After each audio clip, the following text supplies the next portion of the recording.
friends, thank you for your warm response on yesterday's video, and somebody asked me to make a full-fledged video on the pronoun and its types. So here I am explaining the pronoun and its various types.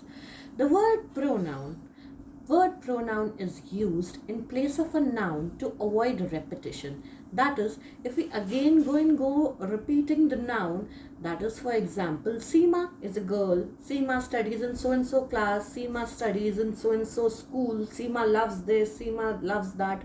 So it becomes quite mundane and boring. To avoid that, we do use pronoun. Now, let's begin with the subtypes of pronoun. The first one is personal pronoun. Personal pronouns are the words that are used to refer directly to people, places or thing.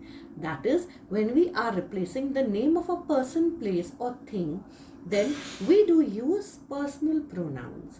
Now, personal pronouns can be subdivided into two major categories. The first one being the subject pronoun and the second one is the object pronoun. When we do replace a noun that was a subject of the sentence, then we do use subject pronoun. The subject pronouns are I, we, you, he, she, it and they. On the other hand, when we do replace a noun that was object of the sentence, then we do use object pronoun. The examples are me, us, you, her, him, it and them. The personal pronouns can be subdivided into three major forms. That is the first person, the second person, the third person. Now, how to differentiate between the first person, the second person and the third person? The person who's the speaker of the sentence is the first person. And the first person pronouns are I, we, me or us. That is, if I'm in singular number and I'm the subject, I'll be using I. If I'm the object, I'll be using me. If I'm in plural, I'm in a group, I'll be using we or us, depending on whether I'm the subject or the object. Then the second person, if I am talking to you, what I'll be using? Of course, you. Okay, so you is used in the subject form as it is, and in the object form also you is only used. Singular number, it's you only. For plural, you can use all of you or both of you or whatever the number is. Now, the third person. Third person is when both of us are talking about someone else. If that's a male, we'll be using he if he's the subject, or him if it's the object. Then, for a female, we use she or her. For an inanimate thing, we use it. And if it's a group, then we use they or them. The second type of pronoun is our possessive pronoun. Possessive pronoun, as the name suggests, they show ownership or possession. The possessive pronouns are his, hers, yours, mine, ours, theirs. So, with the his, we don't put an extra s to avoid the s sound. And one thing more about possessive pronoun is that you don't use an apostrophe while using possessives. Okay, so possessive pronouns are the ones that show our ownership over a particular thing, and these are the words that represent a possessive pronoun. The third type of the pronouns are reflexive pronoun. Reflexive pronoun are the ones where the subject and the object are the same person. That is, when you are using the subject as the object and the object as the subject. The work done by the subject is received by the subject itself. That is, for example, myself, yourself, himself, itself, themselves, and in plural form, it can be ourselves, yourselves, or themselves. Let's see with the help of an example. He hurt himself. That is, nobody else hurted him. He hurt himself. He is the doer of the action, the subject of the sentence, and he is also the receiver of that hurt. So that's why we are using the reflexive pronoun here. The subject and the object are the same person. Now the emphatic pronoun. Emphatic pronouns are used to lay emphasis on the fact that the action has been performed by the subject himself or herself. The difference between reflexive and emphatic is they are most commonly confused. Reflexive is when the doer and the receiver are the same person, and emphatic pronouns are the ones that are just there to lay emphasis कि the work has been done by the same person. जब हम boast off करते हैं, जब हम emphasis देते हैं कि ये मैंने खुद किया है, वो मैंने खुद से किया है, then we use emphatic pronoun. Another major difference between reflexive and emphatic pronouns is कि when you omit an emphatic pronoun, जब आप sentence में से emphatic pronoun को हटा भी देते हैं ना, the sentence is grammatically correct. For example, emphatic pronouns भी same हैं जो reflexive के words हैं, that are the same words that are used in emphatic pronouns, that are myself, yourself, himself, herself, itself, themselves, ourselves, and yourselves.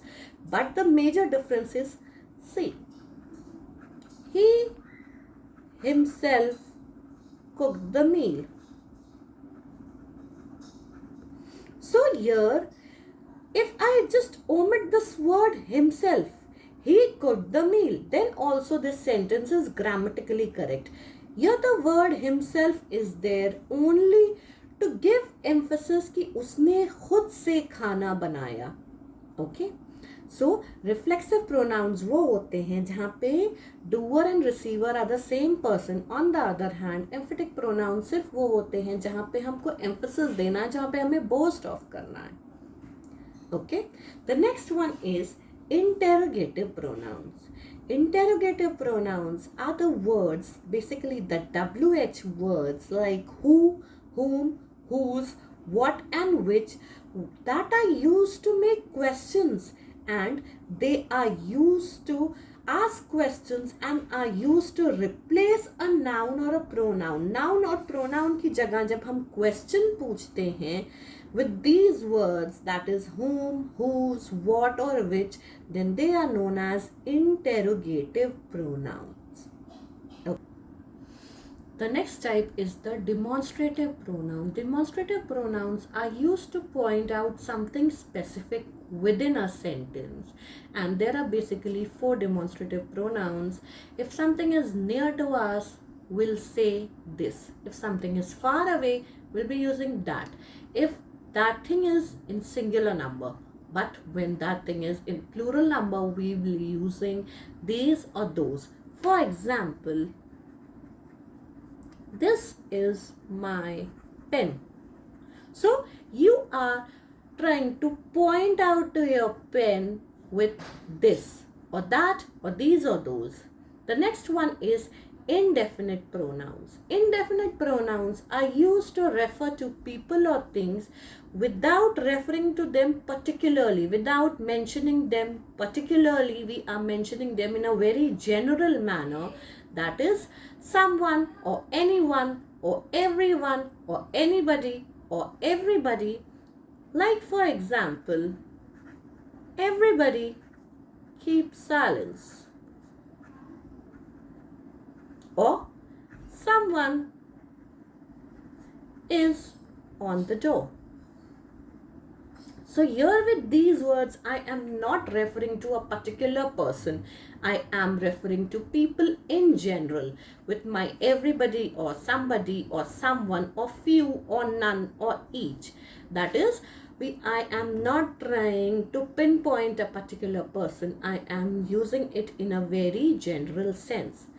The last one is our relative pronoun. Relative pronouns are used to connect. They are basically used to connect a clause or a phrase to a noun or a pronoun, and that clause or that phrase describes information about the noun. Look, for example, this is the boy who won the race. Or that is the dress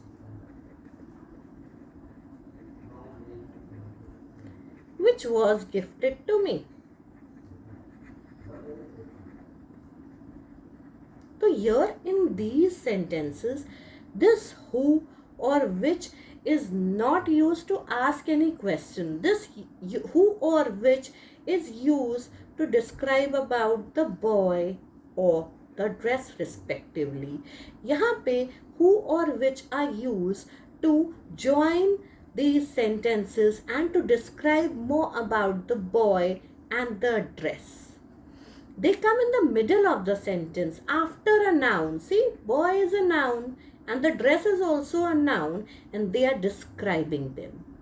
For example, who, whom, whose. And for inanimate things, that is for things that don't have a life, we do use which or that. So these were the major categories of pronoun. I hope you liked the video. Do follow us for more. Thank you.